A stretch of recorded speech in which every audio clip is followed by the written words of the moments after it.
Hello friends, आशा करती हूँ आप सभी लोग बहुत अच्छे होंगे। तो चलिए करते हैं आज का वीडियो स्टार्ट। तो वीडियो स्टार्ट करने से पहले बता दूं कि ये बंगाली सूट, मतलब मुझे ऐसा लगा बंगाली सूट, आप लोग इसे क्या कहोगे कमेंट करके ज़रूर बताना। तो इसे मुझे सिलना है, तो उससे पहले मैं कर लेती हूँ अपने घर का काम वगैरह। आज घर के काम में थोड़ा सा अलग था क्योंकि हस्बैंड को मैंने टांट पे चढ़ा दिया था सुबह सुबह ही, क्योंकि आज संडे का दिन था।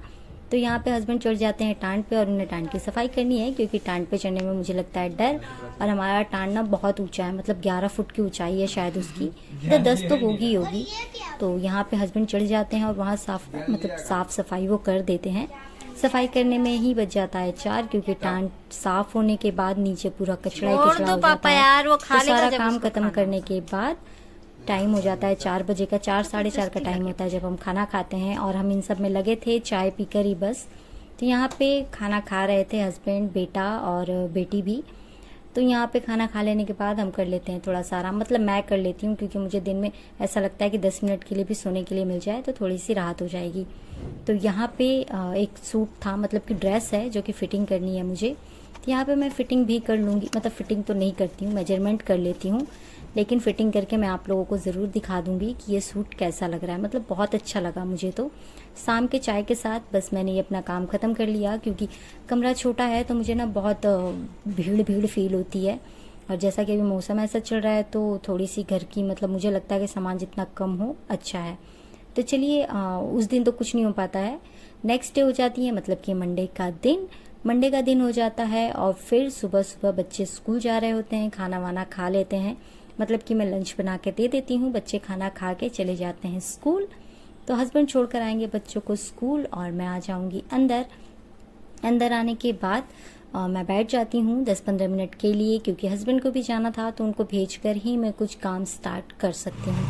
तो उन्हें भी मैं भेज देती हूँ। और जैसा कि मैंने सुबह सुबह ही इसी काम में मैं लग गई, क्योंकि निशान तो मैं लगा ही चुकी थी, बस इस पर सिलाई ही चलाना था और जो एक्स्ट्रा कपड़ा था उसकी कटिंग करनी थी। तो उससे पहले मैं आपको दिखा देती हूँ ये ड्रेस।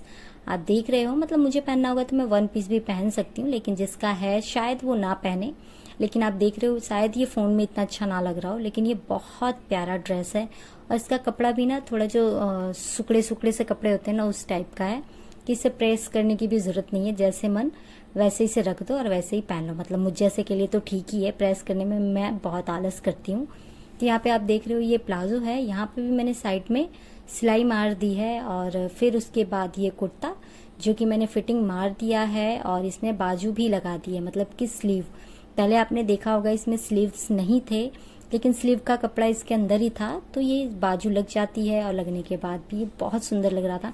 आपको कैसा लग रहा था ज़रूर बताना आप। और ये ना बहुत सुंदर डिज़ाइनर ड्रेस लगा मुझे। उसके बाद 1-2 काम और रह गए थे, जो कि ये कपड़े रखने के बाद फिर मुझे याद आया कि मुझे सूट को भी ठीक कर देना चाहिए, और उसके बाद जिसका है उन तक इसे पहुंचा देना चाहिए। इस सूट की बाजू छोटी करनी है, नया ही है। और ये है एक सूट फैब्रिक जिसे मुझे सिलना है। मतलब सिलने से पहले नहीं लग रहा था ये कि कुछ इतना सुंदर निकल के आएगा। ये मुझे बस ऐसा ही लग रहा था। मतलब ये जिन्होंने लिया था उन्होंने बोला था ये 1500 का सूट है। मैंने सोचा पता नहीं क्या ही सोच के लिया होगा उन्होंने, लेकिन भाई सिलने के बाद तो गजब लग रहा था। आपको भी कैसा लग रहा है ज़रूर बताइएगा। तो यहाँ पे ये सूट है, और इसे सिलने के बाद ना मुझे बिल्कुल फील हो रहा था बंगाली लुक का। और ये देख रहे हो आप, बाजू भी बहुत प्यारा है इसका। बनने के बाद तो और भी प्यारा लगता है। तो यहाँ पे ना मैं इसे देख रही थी कि रेड कलर की साड़ी कैसी लगेगी। जैसा कि करवा चौथ आ रहा है तो मेरा मन है कि मैं रेड कलर की एक साड़ी ले लूँ। तो देखते हैं आगे क्या होता है, लूँगी या नहीं लूँगी वो बात की बात है, लेकिन पहले मैं ट्राई कर रही थी। तो यहाँ पे मैं ना अस्तर लेकर बैठ जाती हूँ बेड पे ही। नीचे इतनी जगह है नहीं, तो मुझे लगता है कि मैं बेड पे ही कटिंग कर लूँ आराम से। तो यहाँ निशान वगैरह लगा के और फिर मैं कटिंग करने के लिए तैयार हो गई थी। कई बार तो मैंने अपने चद्दर भी काट दिए हैं। तो खैर कोई बात नहीं, अगर मैं कटिंग करती हूँ तो चद्दर तो कई बार आ जाता है ऐसा, मतलब कैंची के नीचे। तो यहाँ पे मैं कटिंग कर लेती हूँ, और कटिंग कर लेने के बाद फिर मैं लग जाऊँगी इसे सिलाई करने। तो सबसे पहले तो मैं कटिंग कर लेती हूँ अच्छे से, ताकि कुछ ऊपर नीचे ना हो। खैर इसमें टेंशन इतनी थी नहीं, अस्तर का कपड़ा ना इसके सलवार के कपड़े का ही बना हुआ है, अलग से नहीं खरीदा मैंने। तो थोड़ा नहीं ये स्लिप कर रहा था कपड़ा, मतलब मैं कैसे बताऊँ, मतलब थोड़ा ना फिसलने वाला कपड़ा था। तो यहाँ पे मतलब कुछ मुझे पूछना था, इसी टाइम पे मैं कंफ्यूज हो रही थी। तो यहाँ पे मैं और उनसे फ़ोन करके पूछ भी लेती हूँ और उसके बाद फिर मैं लग जाती हूँ सिलाई के लिए। तो सबसे पहले ना मैं गला, बाजू ये सब ना रेडी कर लेती हूँ, क्योंकि फिर बाद में बीच में ये सब काम ना करना पड़े। तो यहाँ पे ना मैं इसे रेडी कर लूँगी। और पता रात के 10 बजे मैं इसको ना कपड़े से सिल रही थी, मतलब अस्तर और कपड़ा साथ में अटैच करके सिल रही थी। और उसके बाद फिर नेक्स्ट डे ये सूट बना, मतलब एक सूट बनाने में मैंने 3 दिन लगा दिए हैं।